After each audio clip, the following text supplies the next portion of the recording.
All right, let's talk about investing.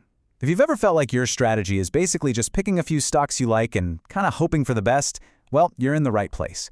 Today, we're going to move past that and dive into a much more professional, systematic way to build a portfolio that really works for you. So let me just ask you this, right off the bat. Is your portfolio built on an actual system, or is it more of a collection of guesses? A lot of us start out just guessing, but trust me, there is a much, much smarter way to do this. And the goal, the thing we're shooting for, is what the pros call an efficient portfolio. Now, the concept is actually pretty simple, but it's incredibly powerful. It just means that for whatever level of risk you're comfortable with, you are getting the absolute highest possible return. It's all about maximizing that trade-off. So, how do we get there? It's not magic. We're going to walk through this clear 6-step process. Seriously, think of it like a recipe. First, you gather your ingredients. Then you figure out the perfect mix, and finally, you cook it up. This right here, this is our roadmap.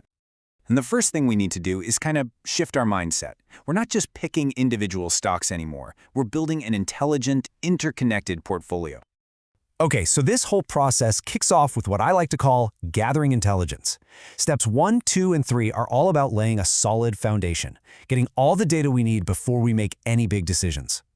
First up, step 1, you got to choose your candidate stocks. You can use a stock screener or your own research to find a good, diversified mix, maybe say 10 to 30 companies that you like. Then, for every single one of those stocks, you do step 2, estimate its expected return.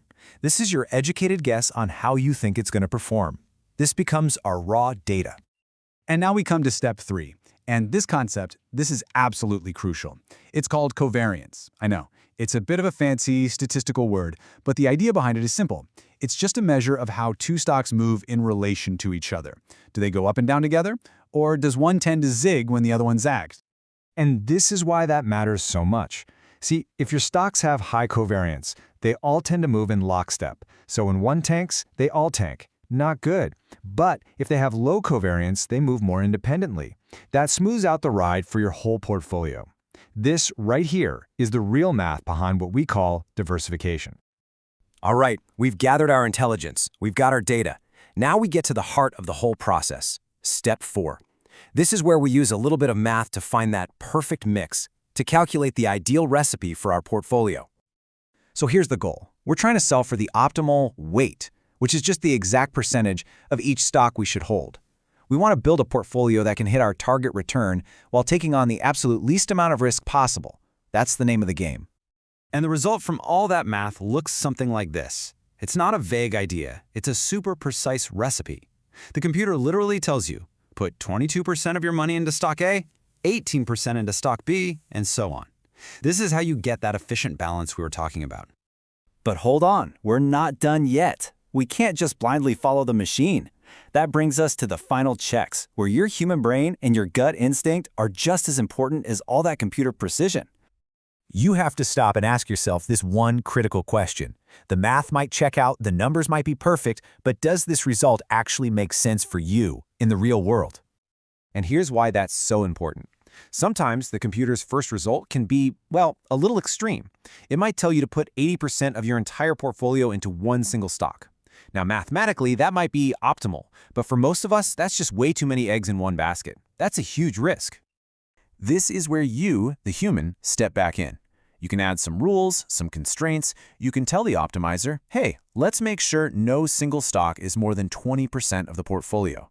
Then you run it again, and boom, you get a much more balanced, realistic, and frankly, comfortable allocation. And that brings us to the final step, step 6, taking action. This is where you actually execute the plan, buying the stocks in those exact proportions. But remember, this is not a set it and forget it kind of thing.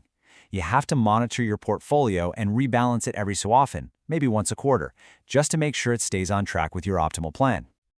So let's just pull it all together. What we've really just walked through is a way to systematize your portfolio, to turn it from a guessing game into a repeatable science. If you take one thing away from this, let it be this. Building a genuinely strong and efficient portfolio isn't about getting lucky with a few hot stock picks. It's about following a smart, disciplined, and repeatable process.